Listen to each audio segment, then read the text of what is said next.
El Comentario Podcast presenta un espacio realizado y dirigido por Agustín Sancho Cubero. Era la tarde del 6 de noviembre del año 2020 en La Hoya de Elche, un entorno rural rodeado de huertos de naranjos y canales de riego. Alicia Valera, una mujer de 45 años de edad que desempeñaba sus funciones con total rectitud en el juzgado de instrucción número 8 de Elche, regresaba a su hogar para compartir el almuerzo con su anciana madre, con quien residía. Había sido un periodo de inmensa felicidad para ella, puesto que recientemente había logrado consolidar su plaza fija como funcionaria. Una seguridad laboral largamente anhelada. Tras la comida en torno a las 17 horas, Alicia decidió emprender su habitual paseo de desconexión junto a Leo, su pequeño perro rescatado de la calle, un can de carácter irascible y temperamento protector. La rutina de caminar por los senderos cercanos al Canal del Progreso era su refugio diario. Sin embargo, la tranquilidad de aquella jornada de otoño se quebró de manera abrupta apenas media hora después de su partida. Un vecino de la zona rural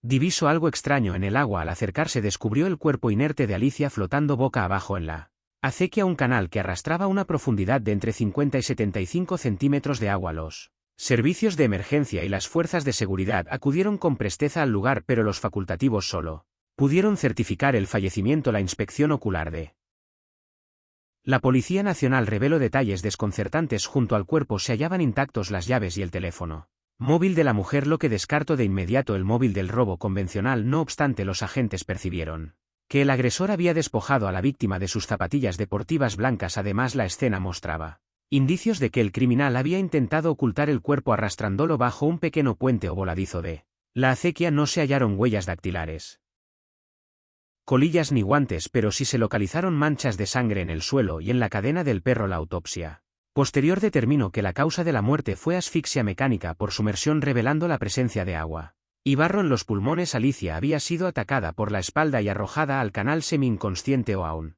consciente, donde encontró su trágico final. El misterio se complicó al interrogar a los escasos testigos que transitaban por los alrededores en un radio rural tan despoblado. Un primer testigo afirmó haber visto salir de la zona a un hombre de aspecto perturbador, con textura delgada, rapado y con marcadas ojeras, cuya presencia le provocó una profunda sensación de repulsión.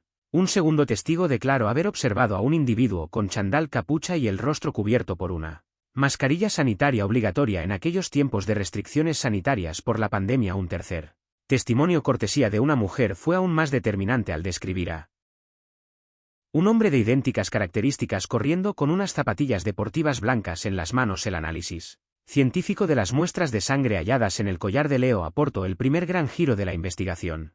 Los laboratorios identificaron un perfil de ácido desoxirribonucleico perteneciente a un varón anónimo. Al introducir este perfil en la base de datos policial, el sistema arrojó una coincidencia absoluta con otro crimen insólito perpetrado meses antes, concretamente el 11 de agosto de ese mismo año 2020 en la localidad de Los Montesinos, cerca de Torrevieja, a unos 40 kilómetros de distancia. Allí había sido asesinado Antonio Joaquín Huerta, un agricultor que se encontraba arando sus tierras sobre un tractor. El asaltante le había propinado 12 puñaladas brutales con un arma blanca de grandes dimensiones, llegando casi a seccionar su cuello. En el caso de Antonio Joaquín también se descartó el robo, ya que su billetera con 20 euros permanecía en su bolsillo y su automóvil estaba estacionado al lado con las llaves puestas. La investigación del crimen del agricultor correspondía a la Guardia Civil, mientras que el de Alicia corría a cargo de la Policía Nacional, coordinados por las unidades de élite de la Unidad de Delincuencia Especializada y Violenta. Ambos cuerpos policiales comenzaron a trabajar de manera conjunta, analizando las profundas diferencias y las escasas pero potentes similitudes entre los hechos. Las diferencias eran notables: un hombre de avanzada edad y una mujer de mediana edad, un método de ejecución basado en el ensañamiento con arma blanca frente a una asfixia por ahogamiento manual, y el insólito robo de calzado frente a la total indemnidad de las pertenencias de valor. Sin embargo, el entorno rural apartado y solitario conectaba los escenarios. La ausencia de enemigos en la vida de ambas víctimas apuntaba a la existencia de un agresor itinerante y completamente desorganizado. La policía comenzó a rastrear sucesos previos sin resolución en la comarca, buscando algún patrón absurdo o irracional de violencia, y así afloró un tercer incidente acontecido el 16 de julio de 2020 en el propio núcleo de Torrevieja. Josefa, una mujer de 58 años, se encontraba limpiando el portal de su edificio cuando fue asaltada por la espalda por un desconocido. El individuo la derribó y extrajo un enorme cuchillo con el que comenzó a realizar ademanes amenazantes cerca de su rostro. La intervención fortuita de un vecino que salía del bloque ahuyento al agresor, quien huyó a la carrera. La huida fue captada por una cámara de seguridad de un comercio cercano. El registro videográfico mostraba a un joven alto, delgado y rapado, cuya descripción coincidía con los testimonios de Elche, aunque en esa ocasión no se obtuvo material genético. El sospechoso común comenzaba a tomar una forma nítida en las pizarras de los investigadores. Con el fin de agotar todas las vías, se analizaron las conexiones de telefonía móvil de las antenas que daban cobertura a los escenarios de los crímenes, descubriendo con asombro que 140 terminales habían coincidido en ambas zonas en los momentos de los asesinatos. Tras un exhaustivo cribado, todos los titulares fueron identificados y descartados. Paralelamente, se investigó a las empresas de trabajo temporal agrícola de la región, solicitando listados de trabajadores procedentes de Europa del Este, debido al perfil físico sugerido por los testigos, pero las pesquisas resultaron infructuosas. Ante la falta de resultados inmediatos, los investigadores remitieron las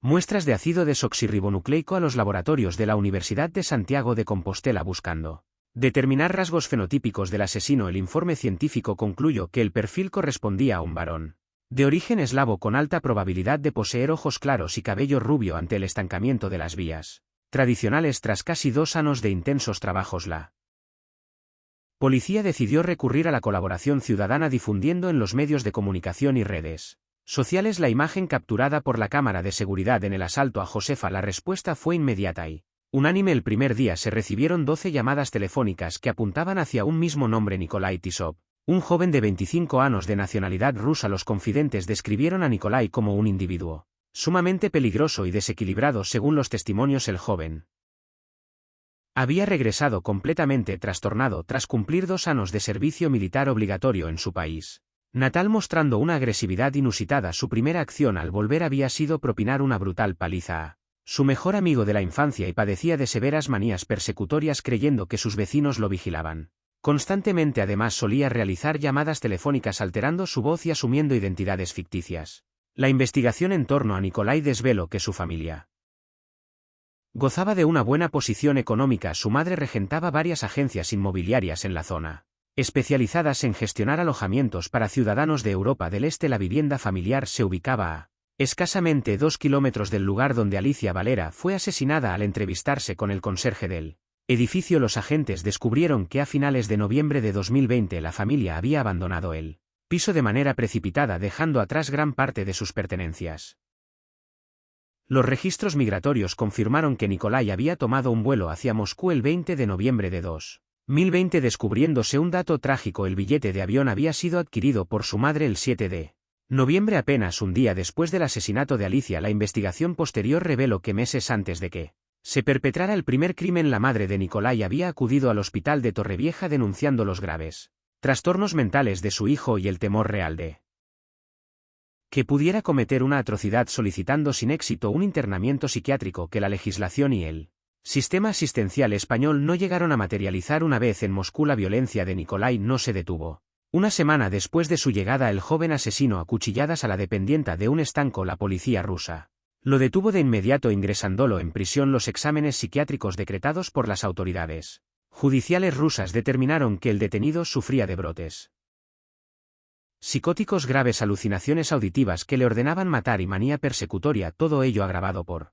un consumo crónico de alcohol y estupefacientes. Al ser declarado inimputable por la justicia de su país, fue recluido en un hospital psiquiátrico de Moscú y posteriormente trasladado a una institución de máxima seguridad.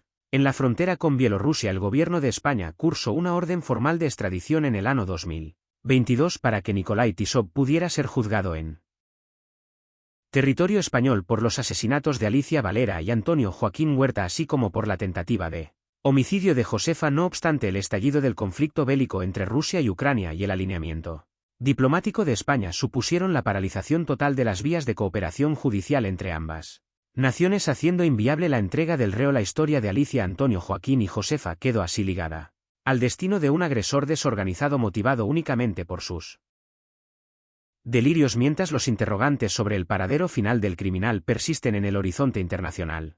Espacio realizado y dirigido por Agustín Sancho Cubero. Gracias por su atención. Hasta la próxima edición del programa.